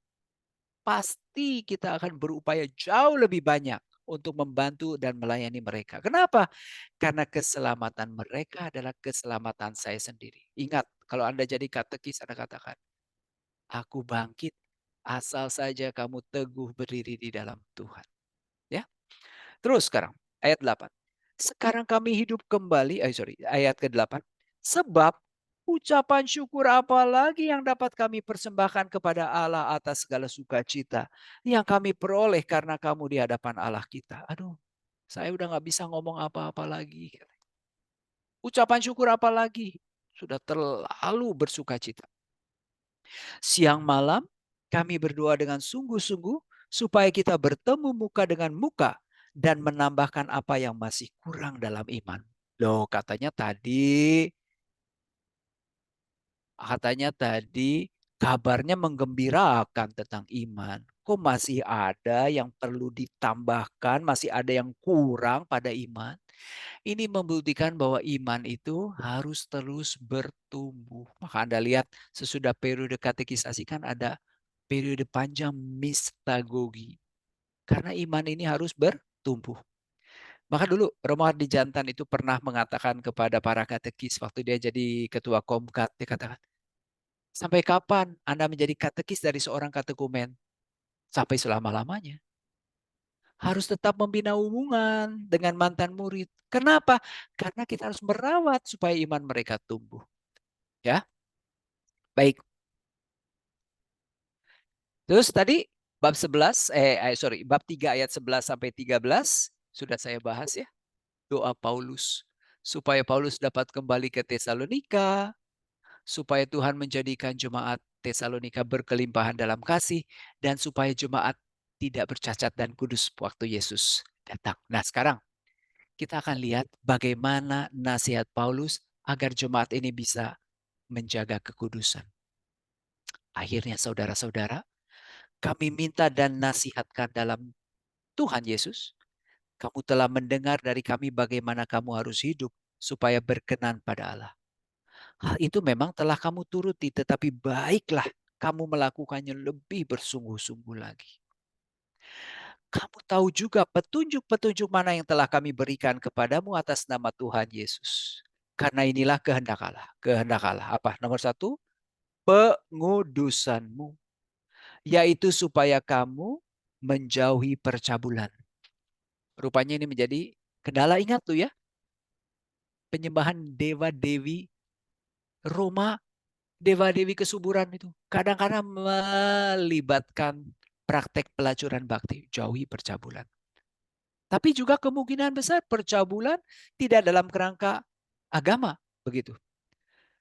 Ayat 4 nih, supaya kamu masing-masing mengambil seorang perempuan menjadi istrimu sendiri dan hidup di dalam kekudusan dan kehormatan. Tuh, Anda ingat. Salah satu menjaga kekudusan adalah hanya memiliki satu pasangan hidup. Kenapa nggak disebut suami? Ya, zaman dulu kan masih eh, patriarkal ya, patriarkal. Nah, saudara, ada suatu hal yang menarik. Kata istri ini ada bahasa Yunani, gineka. Tapi di sini dia pilih kata skevos. Skevos artinya bejana. Supaya masing-masing mengambil bejana dan hidup di dalam kekudusan. Maka ada yang mengatakan Paulus itu menasihati jemaat di Tesalonika bahwa dengan menjauhi percabulan sebetulnya dia mengendalikan tubuhnya sendiri. Kenapa? Karena tubuh ini adalah bejana Roh Kudus gitu. Jangan sampai menjadi cemar. Nah, terus apa lagi? Bukan di dalam keinginan hawa nafsu seperti yang dibuat oleh bangsa-bangsa yang tidak mengenal Allah. Nah, ada saudara, Anda tahu kenapa kekaisaran Romawi itu hancur dan sekarang tidak ada bekasnya lagi? Karena mereka benar-benar mengandalkan hawa nafsu. Anda kenalkan? Orgi, pesta seks gila, mabuk-mabukan dan lain-lain mewarnai kehidupan mereka. Dan supaya dalam hal ini orang jangan merugikan saudaranya sendiri atau memperdayakannya. Ya, di dalam bahasa apa namanya, di dalam bahasa Yunaninya digunakan kata menyerobot sebetulnya. Jangan kamu menyerobot dan memanfaatkan barang milik saudara. Maka saudara, Anda bisa bayangkan kalau memang ya pemahaman percabulan itu juga adalah hubungan seks dengan wanita yang bukan istri, maka bisa saja kita tahu Paulus mengatakan, kalau kamu itu selingkuh dengan istri orang lain, kamu itu menyerobot milik saudaramu. Kamu memanfaatkan milik saudaramu. Itu dikatakan. Jadi saudara, singkat kata, pengudusan itu berarti menjauhi percabulan. Punya istri satu saja. Ya, tidak boleh berselingkuh dengan wanita yang bukan istri atau suami, laki-laki yang bukan suami, dengan pasangan hidupnya saja. Karena dengan cara itulah kita menjaga tubuh kita sebagai bejana Roh Kudus. Bejana Roh Kudus. Maka saudara, di Lumen Gentium, dokumen Vatikan, Konsili Vatikan kedua, artikel ke-39, coba Anda lihat tuh. Coba kita lihat baca bawahnya. Ia melimpahinya dengan karunia Roh Kudus demi kemuliaan Allah. Maka dalam gereja semua anggota, entah hierarki, entah yang digembalakan olehnya, dipanggil untuk kekudusan atau kesucian. Menurut amanat Rasul, sebab inilah kehendak Allah, pengudusan. Kita lanjutkan lagi ya. Ingat, karena Tuhan adalah pembalas dari semua ini, seperti yang telah kami katakan dan tegaskan dahulu kepadamu. Anda ingat, jauhi percabulan. Karena Allah ini pembalas. Pembalas. Oh, Allah pembalas padahal kita berbicara tentang kasih. Ketika Allah membalas, Allah memberikan keadilan. Ayat yang ketujuh sekarang. Allah memanggil kita bukan untuk melakukan apa yang cemar, melainkan apa yang kudus. Karena itu, siapa yang menolak ini bukan menolak manusia, melainkan menolak Allah yang telah memberikan rohnya yang kudus kepada kamu. Ya, seperti saya katakan kan. Allah telah memberikan rohnya yang kudus kepada kita. Tubuh kita menjadi bejana skevos. Menjadi bejana yang harus dikendalikan. Supaya tidak cemar. Tentang kasih persaudaraan Philadelphia, tidak perlu dituliskan kepadamu. Karena kamu sendiri telah belajar kasih mengasihi dari Allah. Saudara, hal itu kamu lakukan juga terhadap semua saudara di seluruh wilayah Makedonia. Saudara, kalau kita lihat di surat 2 Korintus bab 8 ayat 1-5, kita lihat bagaimana jemaat-jemaat di Makedonia itu dengan sigap mengumpulkan dana untuk membantu jemaat di Yerusalem. Bagaimana mereka bisa dengan penuh kesadaran turut membantu jemaat yang sedang dalam kesulitan. Ya karena mereka sudah belajar mengasihi. Dan siapa yang menjadi pencetus pertama kasih persaudaraan? Jemaat di Tesalonika. Ya, terus. Saudara-saudara, supaya kamu lebih bersungguh-sungguh lagi melakukannya. Anggaplah sebagai suatu kehormatan untuk hidup tenang, mengurus persoalan-persoalan sendiri dan bekerja dengan tanganmu. Oh, luar biasa. Triplet lagi. Nomor satu apa? Hidup tenang, katanya. Hidup tenang. Ya, yang kedua, mengurus persoalan-persoalan sendiri. Artinya, menjadi pelayan tidak boleh kepo. Mengurus persoalan sendiri. Lalu, bekerja dengan tangan sendiri. Bukan sodorkan tangan minta kepada yang lain. Padahal Paulus mengatakan, aku sebagai pelayan Injil ini pantas dihidupi oleh umat. Tapi aku tidak mau menjadi beban bagi kalian. Luar biasa kan?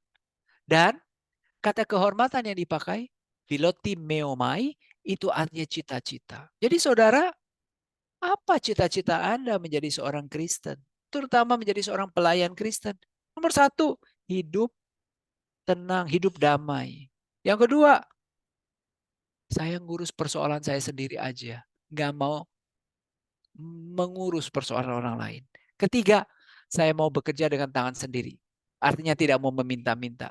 Meskipun mungkin saya bisa meminta dari orang lain. Lalu ayat 12 ini menarik juga.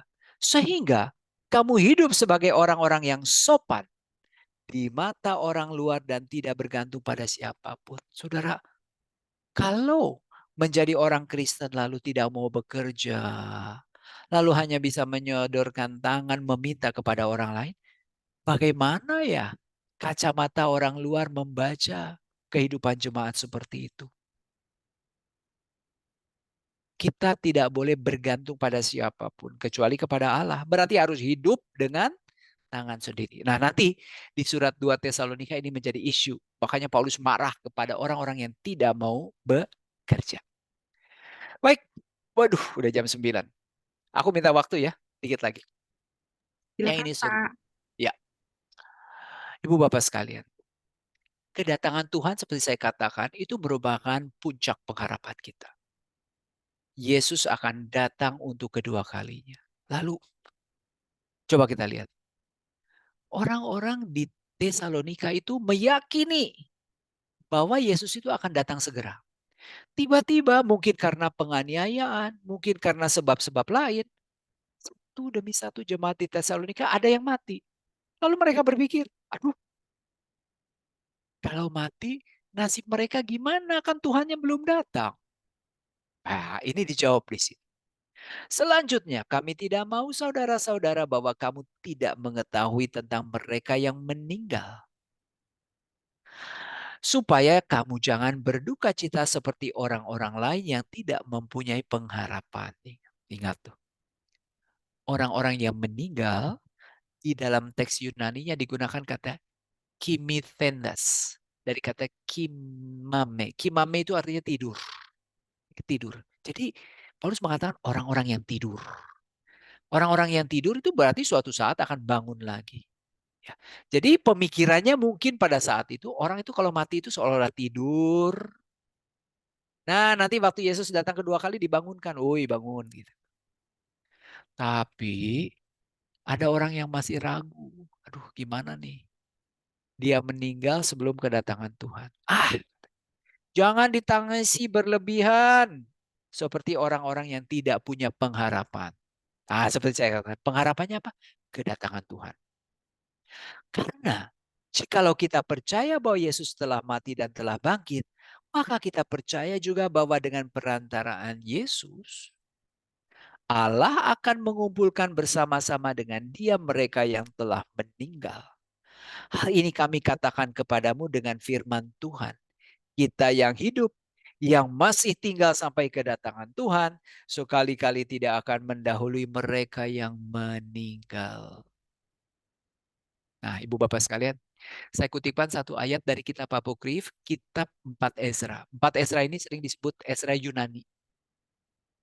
4 Ezra bab 13 ayat 24 mengatakan, karena itu pahamilah bahwa mereka yang ditinggalkan adalah lebih diberkati daripada mereka yang telah mati. Berarti ada keyakinan jemaat pada abad pertama, pada awal, merasa bahwa orang itu lebih baik masih hidup ketika Yesus datang kedua kali. Kenapa? Mereka yang ditinggalkan lebih diberkati daripada mereka yang telah mati. Nah, paham ini kayaknya hendak dikoreksi oleh Paulus. Wih, kata Paulus, kita yang hidup yang masih tinggal sampai kedatangan Tuhan sekali-kali tidak akan mendahului mereka yang telah meninggal. Sebab pada waktu aba-aba diberi, pada waktu pemimpin malaikat berseru, dan sangkakala Allah berbunyi, maka Tuhan sendiri akan turun dari surga. Dan mereka yang mati dalam Kristus akan lebih dahulu bangkit. Berarti sekuensnya Tuhan turun dari surga, yang sudah mati bangkit dulu. Sesudah itu kita yang hidup yang masih tinggal akan diangkat bersama-sama dengan mereka dalam awan yang menyongsong Tuhan di angkasa. Demikianlah kita akan berselama-lamanya bersama-sama dengan Tuhan. Karena itu hiburkanlah seorang yang lain dengan perkataan-perkataan ini. Ya, udah jangan nangis. Jangan nangis. Berlebihan. Boleh nangis tapi tidak berlebihan. Kenapa? Karena kita punya pengharapan. Kematian tidak merupakan akhir dari kehidupan manusia. Bahkan kematian boleh dikatakan sebagai awal dari kehidupan baru. Nah, saudara, Paulus itu mengatakan begini, sesudah itu kita yang hidup, yang masih tinggal akan diangkat. Nah, kalau kita lihat di sini, ada keyakinan Paulus sendiri bahwa kedatangan Tuhan terjadi di dalam masa hidupnya. Berarti apa? Sama, Paulus dan jemaat Tesalonika ini meyakini Tuhan akan segera datang. Bahkan mungkin ketika mereka masih hidup. Sayangnya itu tidak terjadi. Maka terjadi masalah nanti di surat 2 Tesalonika yang kita pelajari nanti di bulan 4 ya. Nah saudara, kata diangkat ini dalam bahasa Yunaninya harpazo. Harpazo. Di dalam kitab Latin Vulgata diterjemahkan sebagai rapio. Dari sinilah muncul kata rapture. Rapture, apa sih artinya rapture? Saudara, rapture itu artinya bahwa sebelum akhir zaman, Tuhan akan menjemput orang-orang Kristen yang terpilih. Lalu orang-orang yang tidak terpilih akan ditinggalkan. Itu pemikiran mereka. Rapture. Tapi saudara, apakah benar ya di sini ada pemahaman tentang rapture? Karena apa? Kita dengan istilah ada aba-aba diberikan. Sangkakala berbunyi. Tuhan turun dari surga. Ini kan udah berbicara akhir zaman. Berbicara tentang akhir zaman. Nah, saudara, keyakinan rapture ini dianut oleh orang-orang yang menganut paham premillennial dispensationalism. Apa artinya premillennial? Artinya manusia sekarang hidup dalam kerajaan seribu. Oh sorry, maaf. Premillennial itu artinya akhir zaman tidak bersamaan waktunya dengan kedatangan Yesus yang kedua. Yesusnya datang dulu. Jemput orang-orang Kristen. Nanti dia datang lagi untuk mengadili dunia. Ah, begitu. Makanya disebut dispensasi. Mereka mendapatkan dispensasi. Tapi sekali lagi ya, teks ini tidak berbicara apa-apa tentang hal itu. Baik, sekarang kita lihat. Berjaga-jaga. Tetapi tentang masa dan waktunya saudara-saudara tidak perlu dituliskan kepadamu. Kan setiap kali kalau Yesus kalau kitab suci berbicara tentang waktu dan masa itu berbicara tentang hari Tuhan atau kiamatnya atau akhir zaman. Karena kamu sendiri tahu benar-benar bahwa hari Tuhan datang seperti pencuri pada malam. Saudara, kita lihat kedatangan Tuhan yang kita bahas dalam perikop sebelumnya dengan nasihat untuk berjaga-jaga berbicara tentang satu event. Event itu adalah event akhir zaman, hari kiamat, kedatangan Yesus yang kedua. Jadi nggak ada sedikit pun pemahaman bahwa Yesus akan datang jemput orang-orang Kristen, nanti dia datang lagi untuk mengadili dunia. Nggak ada ya, mohon maaf. Terus, hari Tuhan. Tuhan akan datang seperti pencuri katanya pada malam hari. Apabila mereka mengatakan semuanya damai dan aman, tiba-tiba mereka ditimpa oleh kebinasaan. Saudara, kenapa? Damai dan aman. Anda lihat nih. Kalau lihat koin zaman dulu pasti ada tulisan Pax. Lihat ya di sebelah kanan.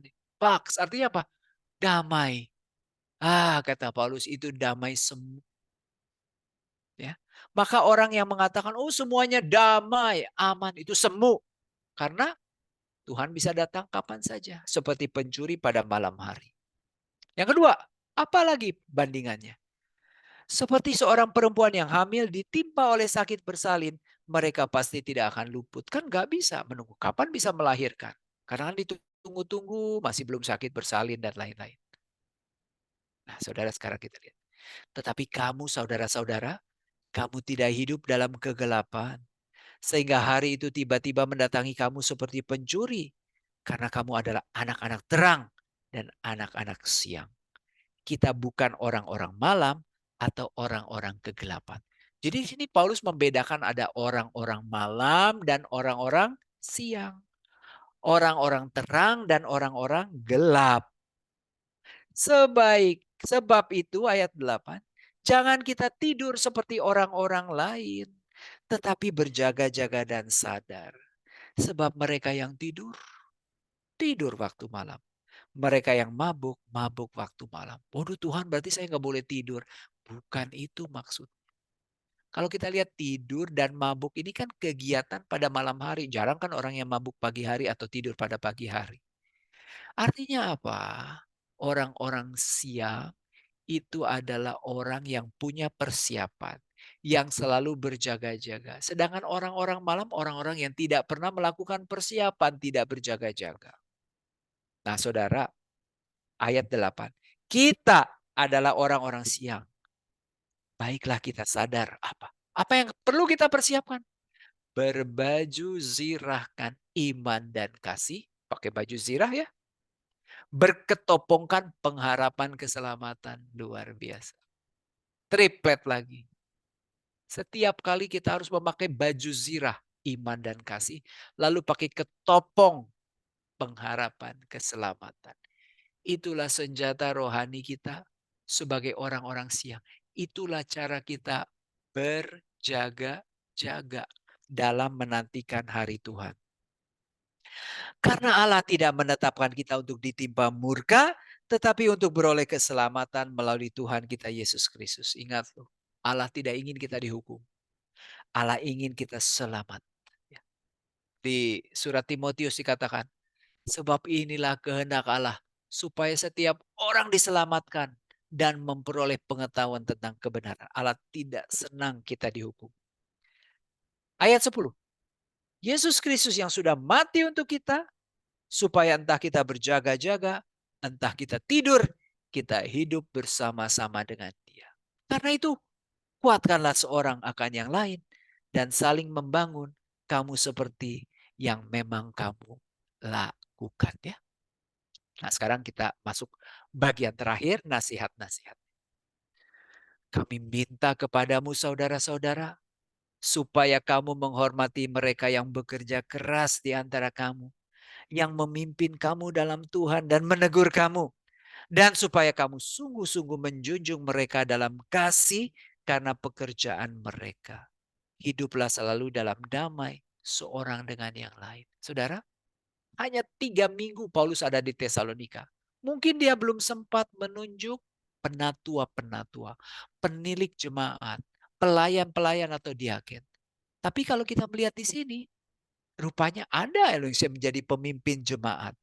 Nah, nasihat Paulus, pemimpin jemaat itu coba kamu hormati, katanya gitu. Ya kan? Kamu junjung mereka dalam kasih karena pekerjaan mereka. Dulu ada teman saya mengatakan, kenapa ya kamu orang Katolik itu katanya begitu, wah gimana gitu sama pastor. Karena saya baca 1 Tesalonika bab 5 ayat 12 dan 13. Junjung dalam kasih. Dalam kasih ya. Bukan dalam makanan enak, bukan dalam rangka HP baru, bukan. Dalam kasih. Artinya pekerjaan mereka yang berat kita bantu. Lalu hidup selalu dalam damai seorang dengan yang lain. Itu yang masih cita-cita ya. Pelayanan di gereja tentu saja diwarnai friksi. Ya, doa kita supaya kita bisa hidup selalu dalam damai. Kami juga menasihati kamu saudara-saudara. Tegurlah mereka yang tidak mau bekerja. Kan tadi dikatakan kalau kamu tidak bekerja bagaimana orang melihat kamu sebagai pengikut Kristus. Hiburlah mereka yang tawar hati. Kenapa? Kan banyak orang yang sedih. Aduh, saudara saya mati. Yesus belum datang gimana? Hibur mereka yang tawar hati. Belalah mereka yang lemah. Jemaat dalam penindasan. Banyak yang lemah. Bela. Sabarlah terhadap semua orang. Karena apa? Kamu harus menjadi seperti ayah yang menasehati. Emang gampang menasehati orang? Tidak. Sabar ya. Perhatikanlah supaya jangan ada orang yang membalas yang jahat dengan yang jahat, tetapi usahakanlah senantiasa yang baik terhadap kamu masing-masing dan terhadap semua orang. Baik ya, ini jelas ya. Ayat 16, bersukacitalah senantiasa, tetaplah berdoa, ucapkanlah syukur dalam segala hal. Kembali kita ketemu triplet lagi. Bersukacitalah senantiasa, pantote. Tetaplah berdoa, mengucap syukur dalam segala hal. Triplet ya, setiap kali. Senantiasa dalam segala hal. Sebab itulah yang dikehendaki Allah di dalam Kristus Yesus bagi kamu. Lalu jangan padamkan roh. Jangan anggap rendah nubuat-nubuat. Nah, saudara kita tahu, roh itu kan sering dikaitkan dengan api. Jangan dipadamkan. Jangan padamkan roh. Maka nanti sebagai pelayan itu jangan terlalu curiga, ada satu kegiatan langsung, jangan, cut. Nah, itu hati-hati. Jangan padamkan roh ya. Jangan anggap rendah nubuat-nubuat, ujilah segala sesuatu dan peganglah yang baik. Jadi ya saya sudah tidak bisa mengatakan apa-apa tentang nubuat sekarang karena tidak melihat juga profil nabi sekarang. Tetapi yang paling penting, apapun yang kita dengarkan, ujilah dan peganglah yang baik. Jauhkanlah dirimu dari segala kejahatan ya. Sekarang masuk penutup. Semoga Allah damai sejahtera menguduskan kamu seluruhnya. Kenapa? Karena kekudusan adalah cara hidup yang diminta dari setiap pengikut Kristus. Semoga roh, jiwa, dan tubuhmu terpelihara sempurna tanpa cacat pada kedatangan Tuhan kita Yesus Kristus. Kita perlu menjaga kekudusan. Bejana Roh Kudus ini. Supaya apa? Supaya waktu Yesus datang, kita itu terpelihara sempurna, tanpa cacat, tanpa celah. Terus apalagi? Ia yang memanggil kamu adalah setia. Ia juga akan menggenapinya. Ia yang memanggil kamu adalah setia. Maka ia akan melaksanakan apa yang sudah dijanjikannya. Makanya tidak boleh putus dalam pengharapan keselamatan. Ayat 25. Saudara-saudara, doakanlah kami. Saudara, sering Paulus dalam surat-suratnya minta didoakan. Roma, 2 Korintus, Filipi, Filemon. Artinya apa? Kalau jemaat Tesalonika itu perlu didoakan agar bertumbuh, Paulus juga sama. Jadi ingat ya, pelayan itu juga harus didoakan oleh yang dilayani. Karena baik pelayan maupun yang dilayani perlu bertumbuh. Ayat 26. Sampaikanlah salam kami kepada semua saudara dengan ciuman yang kudus. Nah, ini juga cara Paulus menyampaikan salam. Ciuman kudus ya di surat Roma, 1 Korintus, 2 Korintus. Demi nama Tuhan, aku minta. Berarti ini dia merebut lagi pena dari sekretarisnya. Aku minta dengan sangat kepadamu supaya surat ini dibacakan kepada semua saudara. Berarti surat ini sangat penting. Dan puji Tuhan, permintaan Paulus ini dilaksanakan. Kalau enggak, 1 Tesalonika ini raib, enggak ada. Dari tahun 50-an surat ini ditulis. Sampai sekarang, 2000 tahun lewat surat ini berhasil dipertahankan.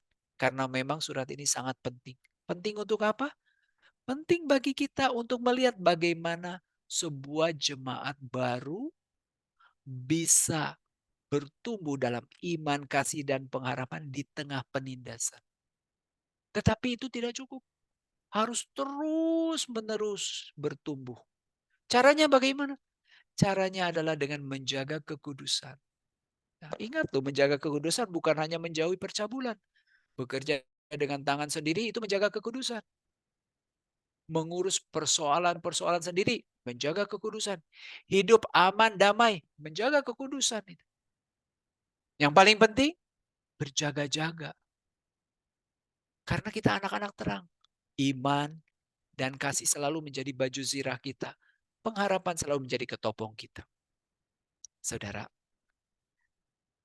surat ini ditutup dengan sebuah doa lagi. Anugerah Tuhan kita Yesus Kristus menyertai kamu. Dan ini adalah doa dari saya untuk kita semua. Semoga anugerah Tuhan kita Yesus Kristus menyertai kita sekalian. Amin. Amin. Amin. Oke, Pak Ir, terima kasih ya Pak Ir ya. Banyak loh Pak pertanyaannya. Oh, oke, saya akan jawab kalau bisa jawab. Oke, thank you Pak. Pak Ir, apa yang dimaksud Paulus dengan upah memberitakan Injil? Apakah tidak semua orang boleh memberitakan Injil? Bukan. Upah memberitakan Injil itu sebetulnya, Paulus mengatakan bahwa sebetulnya seorang pewarta Injil itu boleh dibiayai oleh jemaat. Ya, boleh dibiayai dengan jemaat. Tetapi Paulus itu menolak justru privilege itu. Kenapa? Aku nggak mau, katanya gitu. Saya mewartakan Injil gratis karena saya memperoleh Injil juga gratis. Kalau gitu upah saya apa? Upah saya adalah karena saya bisa mengajar gratis gitu. Itu prinsipnya dia ya. Tapi dia mengamini kok. Kalian itu mewartakan Injil, kalian boleh hidup gitu ya dari pewartaan kalian. Oke, Terus apa lagi? terima kasih. Yang kedua, Shalom Om Ir, apakah Rasul Santo Paulus mempunyai istri dan anak atau memang khusus libat? Tidak, dia tidak punya istri. Coba kita lihat di 1 Korintus bab 9 kalau nggak salah. 1 Korintus bab 9. Bentar ya, saya pakai kitab suci yang lama yang sudah banyak catatannya. 1 Korintus bab 9 ayat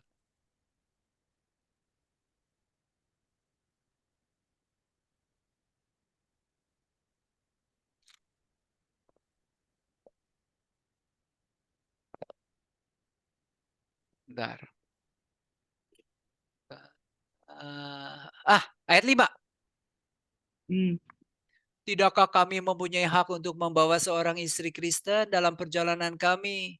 Seperti yang dilakukan rasul-rasul lain dan saudara-saudara Tuhan dan Kefas. Ya, nampaknya ya Paulus memang tidak membawa istri, ya, tidak punya istri. Lalu Anda lihat di 1 Korintus bab 7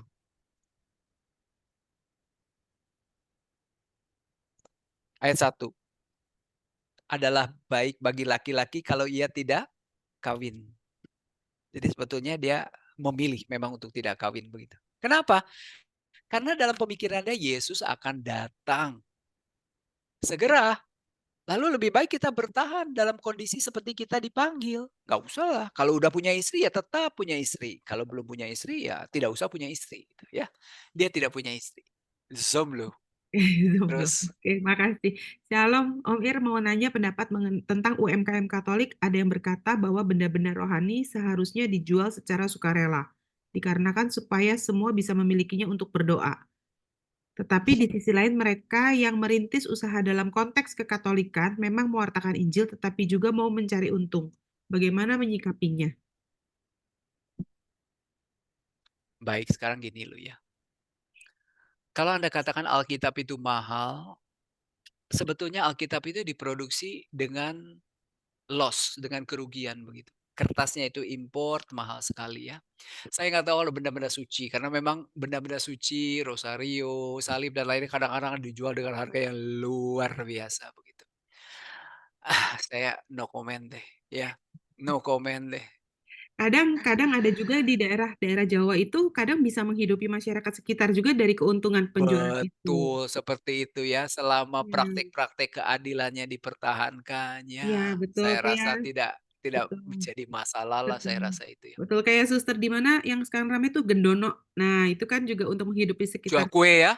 Heeh. Ya. Ada, satu orang umat Lukas itu menjadi suster di Gedono itu. Oh iya iya iya Heeh, betul. jadi kadang-kadang PO dan memang kita bantu beri-beri kue. Kenapa? Karena itu kan juga untuk menghidupi mereka Menghidupi gitu. mereka. Iya, betul. Di Eropa, biara-biara itu disewakan sebagai hotel. Nah, saya setiap kali ke Eropa nggak pernah nginap di hotel, nginap di biara karena saya bisa misa pagi dan lain-lain. Iya, Buat betul. apa? Betul. Karena mereka harus bayar PBB ya dan Iya. lain-lain. Mereka harus Betul. cari mata pencarian kan ya. Ya, Jadi betul. ya selama tidak untuk tujuan-tujuan komersial, hanya untuk mempertahankan hidup dan lain-lain ya, saya rasa oke-oke saja ya. Mohon Iya. maaf ya ini out of the context. Terus Ya, oke. Mau nanya mengenai kedatangan Tuhan atau parousia. Kita yang hidup apakah langsung hidup-hidup diangkat atau memang harus melewati proses kematian? Walaupun sangat cepat. Sebab saya pernah dengar teori bahwa yang hidup harus melewati masa kematian dalam sekejap saja. saya rasa tidak ya. Tidak pernah ada ajaran seperti itu. Ya, ya pokoknya ketika Yesus datang, yang mati dibangkitkan, yang hidup tetap hidup, lalu diadili. Akan tetapi mungkin pemahaman dia seperti ini. Hidup masih dengan tubuh yang dapat binasa kan? Nah itu yang akan diubah. Nah mungkin itu yang dia anggap kematian singkat itu. Oh, Ketika tubuh yang dapat binasa diubah menjadi, sorry. Ketika tubuh yang dapat binasa diubah menjadi tubuh yang tidak dapat binasa. Itu ada di 1 Korintus bab 15. Silahkan baca ya. Oke. 1 Korintus bab 15 ya. Ya baca lengkap kebangkitan badan. Oke. Judul. Pak Ir, bagaimana tanggapan Gereja Katolik tentang paham rapture tadi? Jelas itu bukan ajaran gereja Katolik. Bagi orang Katolik mengandung paham amilenialisme, artinya kerajaan 1000 tahun sudah dimulai dengan kebangkitan Kristus, berakhir dengan kedatangan Kristus. Titik. Ya, artinya Yesus datang kedua kalinya nanti pada saat akhir zaman dia datang untuk mengadili seluruh umat manusia. Oke, baik. Jadi nggak Shalom. ada tuh nanti datang dulu di tengah-tengah, turun setengah dari langit, yang lain dijemput, balik lagi, nanti dia datang lagi. No, ya nggak ada. Karena memang di Oke, 1 Tesalonika juga nggak ada pemahaman langsung. seperti itu. Mohon maaf. Langsung, baik. Shalom Om Ir, mau nanya, menurut 1 Tesalonika, kita tidak boleh kepo dan mengukur soal diri sendiri saja. Tetapi dalam 1 Tesalonika, kita diajarkan untuk menegur sesama kita. Menegur dengan kepo itu beda loh ya. Kepo itu misalnya, pakai Hermes, beli berapa, belinya di mana, second, asli apa enggak, itu kan kepo. Tapi kalau menegur misalnya orang melakukan kesalahan begitu ya, ada kekeliruan, kan boleh kan.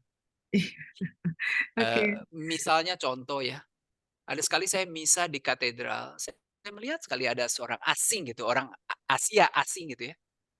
Dia mengambil, eee, hosti, lalu dia nggak makan gitu. Dia taruh di tangannya, lalu dia kembali ke bangku. Petugas tatipnya itu mengejar dia dan menegur dia, "Salah atau tidak?" "Oh tidak." Ya, Ya, jadi menegur dengan kepo itu beda. iya, oke. Terima kasih, Pak Ir, udah habis. Cepat. Terima kasih.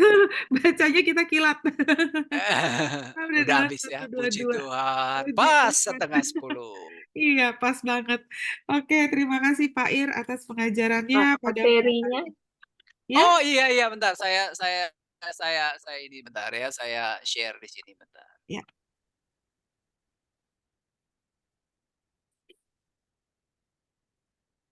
Ya, sambil ada pengumuman apa atau ya. Kali ini belum ada pengumuman Pak Ir kita. oh,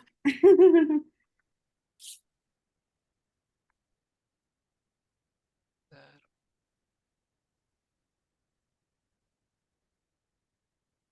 Iya, udah tuh. Eh, Belum. Untuk tadi yang menjawab nah, pertanyaan Pak Ir, bisa ditulis di kolom chat nama sama iya. kiriman. Nanti tolong ya panitia, kasih ke saya. Iya, cuman ini belum ini Pak Ir, belum apa? Oh, Belum. malu dia. Iya, saya udah japri tapi belum belum Ya mau pokoknya nanti menjawab. disampaikan aja ke WA saya kirim nanti pakai CNI.